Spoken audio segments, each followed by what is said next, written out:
Thank you so much for tuning in to your new favorite car news channel. I am your backseat driver, Randall, and these are your beautiful, wonderful hosts. Woo! All right. So, first news. Is BMW the Apple of the auto industry?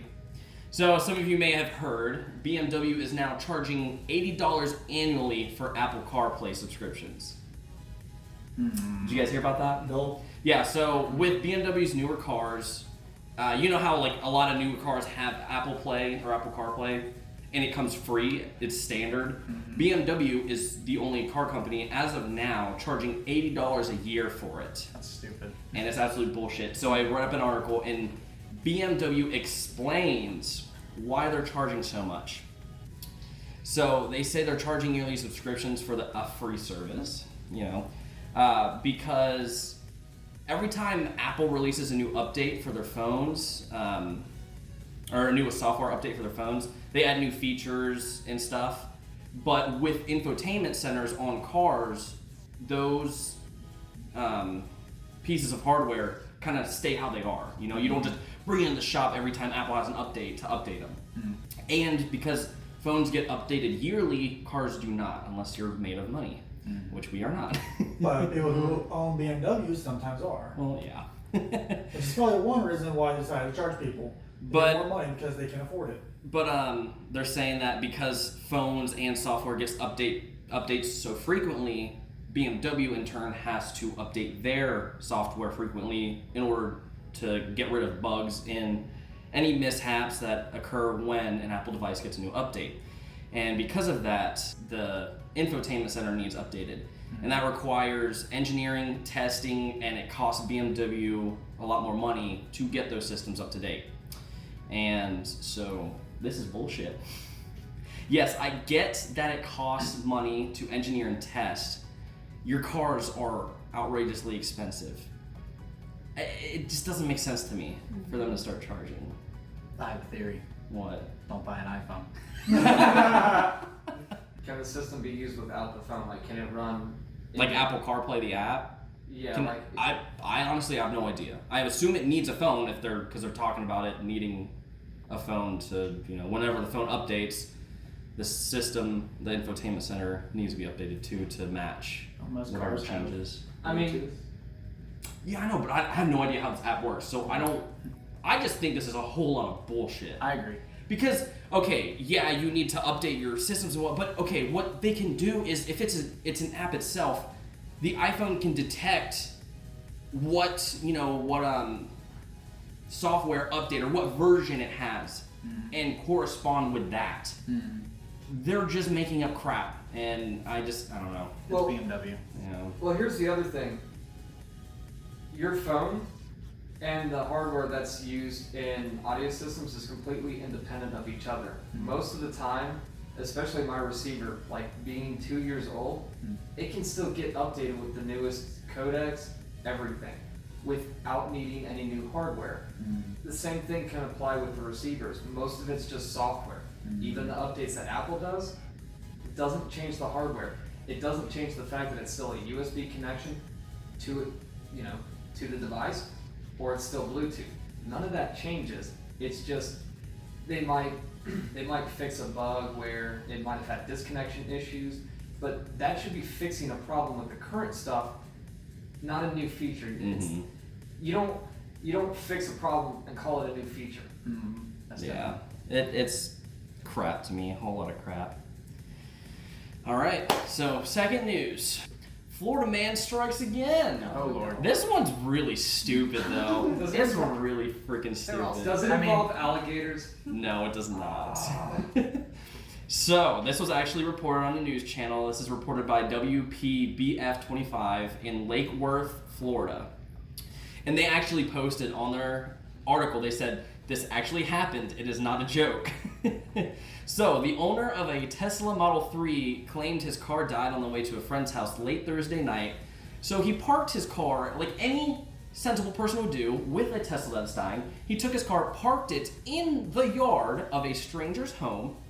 Then he stretched out his 120-volt cord across the yard to an external outlet and left his car to charge there for 12 hours as he walked to his friend's house, who was having a party. No. That's some That's theft. smart stuff. Yeah. Well, the fact that he was able to leave it for 12 hours, though. How the hell do you leave a car in someone's yard randomly for 12 hours? Yeah, it was. This is dumb. Like, he was honestly the dumbest. The guy So he's who- basically who parked stealing the their car. electricity for his car. Mhm. Like, huh? And occupying their. He Yeah, was and parked in the. I mean, occupying their property. yeah, like No. in the. And I have a picture of how he was parked. It's just so stupid. It's trespassing. But the homeowner, his name is Phil. He said he woke up to a phone call from his landscaper, and the landscaper called him asking if he can move the Tesla off his lawn. And he's like, "Wait a minute, I don't own a Tesla." Why is there a Tesla on my own? And then he walked out. It's a really blurry picture, but you can kind of make it out. He just parked it there. Oh, in the Just- grass. Yeah, Parked in it his right lawn. in the lawn. Oh my god. That's It was a nice so car too. stupid. It's a friggin' Tesla. Yeah, and according to the news channel, when the cops arrived, he had like trespassing charges against him, Oh, wow. but the homeowner Phil dropped the charges. No. But he was also saying when the vehicle owner came to retrieve his car, he didn't even say sorry. He just got in his car and left. So why would you drop the Probably a charge? rich douchebag. Probably. Let's say, I would tell the guy you got paid for an electric bill. Right. I don't think he cared. He was on the news.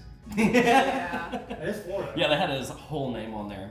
Florida man. Florida man dude. strikes again. They're a keeper. What happens in Florida stays on the news. Oh, you know what? I bet he dropped the charges because the guy paid him.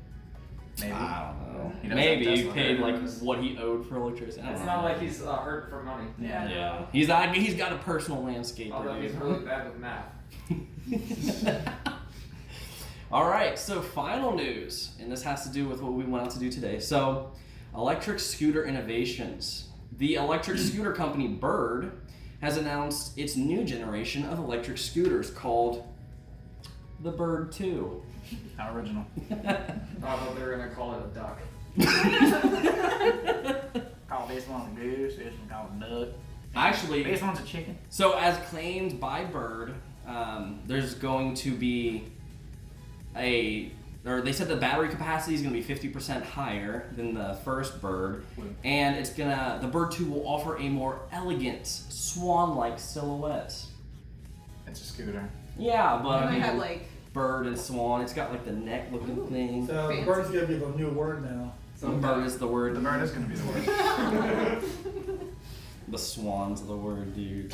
Yeah, but look at him. So they're also going to add a better anti-tipping kickstand, which I've never seen one actually like, tip over unless They're someone's alive. intentionally shoved them over Yeah. or they got really strong winds. They have yet to release statistics about range and speed. So from our experiments though, we actually went out and we raced the Bird and the Lime to see how they would par up with each other. Line one. Now, given that, we'll get to that, but given that this was a very short and quick experiment, weight makes a difference, and then also if your scooter's newer or has more worn out parts. But from what our findings have found out, that the Bird is actually faster. Really? It is. And we had Kaylee race Steven. Kaylee was on the Bird. Kaylee won. Then they switched drivers. And the bird And still the won. Bird still won. Huh. That was amazing. And But both scooters had a full charge too. yeah, they were both fully charged. But the Lime had way better brakes. Way better Oh brakes. yeah, the line it locks up the brakes. Yeah, yeah. The bird, You had to squeeze real hard and stop. you stop it. You grab the handle as hard as you can, and you might stop in time. But that could also be caused to worn out brakes. You know, like I said, this wasn't a official study. This was just us having fun out there. Faster scooters need bigger brakes. Also, the birds have bigger wheels on them too to begin with. They do, yeah. Yeah, so better for off-road capabilities. They also claim that they're going to have more puncture-resistant tires. I didn't even think they even had air. I thought they were solid rubber. No, They they're have regular air. rubber. Yeah, they're inner tube tires, just real small ones. They're also going to have better theft protection as well, which I don't know how much better the theft protection can be. Pick them up and take them. I know, right? Put them in your car. Maybe like hardware and software wise, with getting it to work and stuff. Maybe. It'll I don't probably know. scream at you. Yeah. Start making bird noise. But it was pretty fun. We were doing our testing. So here are the pictures. Now on the left is the original, the first Bird, and on the right is the Bird 2. It is slightly more swan-like. Slightly. Swan dive it into a lake. I have a theory. So if they're gonna, like I said a minute ago, if they're gonna talk about making them, more theft resistant or whatever, and like the comment he made about making them beep at you or whatever, I just want to expand upon making bird noises if they get taken, because I really, really want them to employ Gilbert Gottfried to reprise his role as a bird and start screaming at you from, "Don't take my fucking scooter!" Just start going. I'm not. Oh my yeah, God. I don't know. I feel That like that would would be be funny. awesome. Yeah, they need to do that. But I don't know. I'm curious as to what else they're going to add, because as we know, Lime has the digital speedometer on it, which That is part's really cool. nice to have. That's cool. And we've actually maxed it out to mine went up to 15.2 miles an hour. Mine So, went 15.3. Yeah, so so they are about the same. decently fast, but we don't know. We didn't have a way to. We didn't have like the phone GPS thing because we were on our phones, and this shit kills you if you're not careful. But the birds are faster still, even though you don't know how fast. Yeah, so I want to know what the top speed of these things are. With I'm how curious. hard they were accelerating, I'd say they're closer to 18, 20. Oh, I don't know. That's really I'd say maybe high. 17. I It shouldn't be too Well, much. I'd say I've had a line 16, Yeah, 16 and a 16. I mean, half. I've had a Wasn't line share always- that topped at about 17 before. So We were probably going downhill. If too. you're No, I down wasn't for going pushing, downhill. no? I was going. It was a long ass time ago. When we first got on these scooters, started messing around. We're going around in circles. You know Show what we me. should Wait, have what was that done? again? Can you? You know what we should have done? You know the app that tells you your speed? Yeah, that's what I was saying. Yeah, we Should've should do done that. that. We should have, but it's like I said, I tried getting on my phone while I Well, was put it on in your it. pocket and just record it while you're. You could I mean, just I can do video. it with one hand, but Yeah, just, I can easily balance myself. just take a Snapchat video or something while you're doing it and record the speed. But yeah, I mean, they look. You just be like, hey guys, look at me, I'm a dumbass. As you face Don't do the that. wall. You get a GoPro. Jesus. They still also have an issue with drivers not wearing helmets, which is actually required. Did you guys know that? Yes. Yeah. Well, unless they come with it, how are we gonna get Yeah, I on know. Well, also, I mean, well, you have to bring your own. Yeah. Like, yeah. Well, I say nope. I don't know. Well, what they could do is certain things, they can have a maglock security system. So basically, you have to attach the helmet to the maglock before you can put away the scooter. Kind of like treadmills where they have like the thing where you. But then, I mean, Yeah, but you would also you have really? helmets that are universal fit though. And would you really want to wear a helmet from another sweaty person? No. I mean, Nope. true. Yeah, they would have What to if they have disinfect headlights them. too? There's a whole Yeah. lot of. There's other They variables would, there. yeah. Yeah. That's a good Honestly, it's just easier not to Unless wear it's just like a helmet. metal. No. But yeah, and what we found out today too is that on the app it says it requires you to not drive on sidewalks. You have to drive on the road. Oh, Like it's a big warning thing they pop up now, which I thought was kind of funny. We totally obeyed those laws, Definitely. and we were wearing helmets. Yeah. oh yeah. Oh yeah, all the time. Just Yeah, it's- not when riding scooters. Not to say it, like also the fact that we are required to wear helmets, we can't get helmets. These scooters, and we're also required to drive on the roads. Dude, These driving scooters this. don't go past 50 miles an hour mostly, and these cars are going anywhere between 20 and 40 miles an hour. We drove on the road. I almost got hit twice. It's scary. Yeah. I do not like driving these on the road. No. People don't care. They'll hit you. Oh, yeah. Especially in Cincinnati. It was frightening. So Nasty natty. fuck whoever made that rule. Well, that is all. Thanks for watching! Yeah.